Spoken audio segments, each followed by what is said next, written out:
भिक्षुक आले दारा सांगावं गेली पंढरपुरा पण अशी आवा पंढरपुरा आवा परत येती परत जाती परत येती विशी पासून आवा पंढरपुरा जातच नाही सेम आमचं तसंच होऊन राहिले सेम आमचं तसंच होतं आम्हाला करायचंय देवाचं काम अजून आयुष्य भरपूर पडेल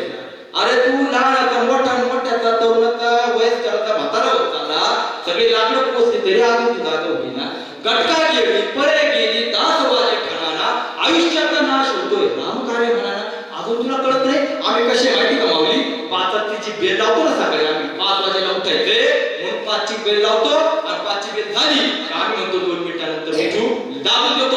बटन दाबतो या आत लावतो आम्ही त्याच्यामध्ये आहे म्हणून संत म्हणतात नाशवंत देह जाणाऱ्याचा काळा आयुष्य खातो काळ सावधान अरे सावध हो अजून सावध व्हायला तयार नाहीये सावध हो म्हणून आपलं आयुष्य वाया जाऊ नये म्हणून संत आपल्याला निरंतर जागृत करतात कुठे जागृत करतात कधी कधी येतात पडलं तर पाहिजे ना आम्हाला संत कधी कधी जागृत करतात अहो आठवा दर 15 दिवसाला एकादशी येते एकादशीच्या माध्यमातून माझं शरीर मन आणि बुद्धी शुद्ध राहावी म्हणून आपल्याला संतांनी एकादशी दिली अरे बाबा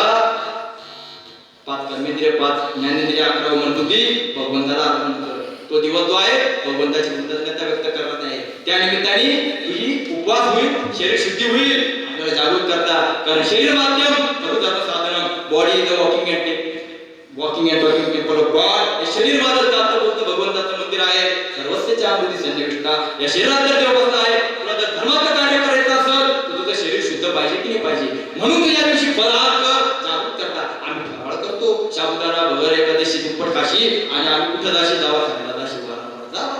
संतांनी सांगितलं काय आम्ही केलं काय संत एकादशीच्या निमित्ताने जागृत करतात संत उत्सवाच्या निमित्ताने जागृत करतात बघा धुलीवंदन आहे बघा काळ धुलीवंदन दर महिन्याला कितीतरी उत्सव येतात आपण उत्साही होतो की प्रत्येक उत्सवाला आपण उत्साही होतो की नाही आकर्षणात निघून जाते की नाही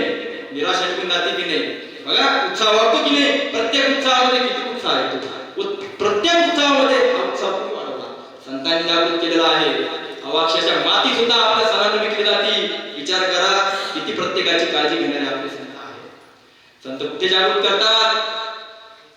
अक्षरशः ज्यावेळेस श्राद्ध आणि पितृपंधरवडा असतो आई वडिलांच्या कृतज्ञतेसाठी जागृत करतात अन्यथा तो फोटोला हारही कधी लागला नसतात ते त्यांच्यामुळे श्राद्ध पितृपंधरवड्याला आपण ते आठवण करतो तीर्थयात्रांच्या माध्यमातून तिथे केलेल्या जे कर्मयोग केलेले आहे त्या महापुरुषांना आठवण्यासाठी वारंवार तीर्थयात्रा करा म्हणून संत सांगतात म्हणून पंढरपूरला गेल्यानंतर पहिलं दर्शन कोणाचं घ्यायचं राहतं कुंडलिकाचं घ्यायचं काशीला गेल्यावर पण आठवायचं राहतं दिवसाचं आठवायचं राहतं त्र्यंबकला गेल्यावर पहिलं दर्शन कोणाचं घ्यायचं राहतं गौतमांचं राहिलं म्हणून तर गौतमी तटे म्हणतो ना आपण म्हणून तर गौतमी तटे म्हणतो कुणी कार्य केलेलं आहे या महापुरुषांनी जे कार्य केलं त्याची कृतज्ञता म्हणून आठवण कर तीर्थयात्रेच्या माध्यमातून जागृत करता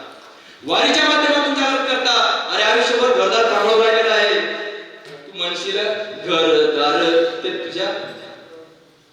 तू म्हणशील पैसा अडका तो इथेच राहील तर का तू मेल्यावर तुझ्या मागणं मातीचा एक मडका मला सांगायचं काय सगळं इथेच राहणार आहे वारी आपल्याला हे शिकवते सोडायला शिक आणि सोडायला शिकला तर झोप मिळणार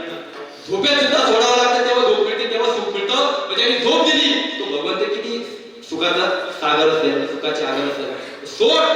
वारीला जरी आम्ही आमचं घरदार घेऊन निघतो 4 वेळा मोबाईल वर बोलतो अरे तू सगळं खर्च घेऊन निघालेला आहे तुला जेवढं काय भेटणार अरे वारीला निघाल्यावरती तरी सोड देवाला सोडायला आसक्ती सोडायला वारीच्या निमित्ताने शिकवलं जातं संतांनी जागृत केलं असं हे निरंतर जागृत करायला संत आपल्या जवळ येत असतात विठ्ठल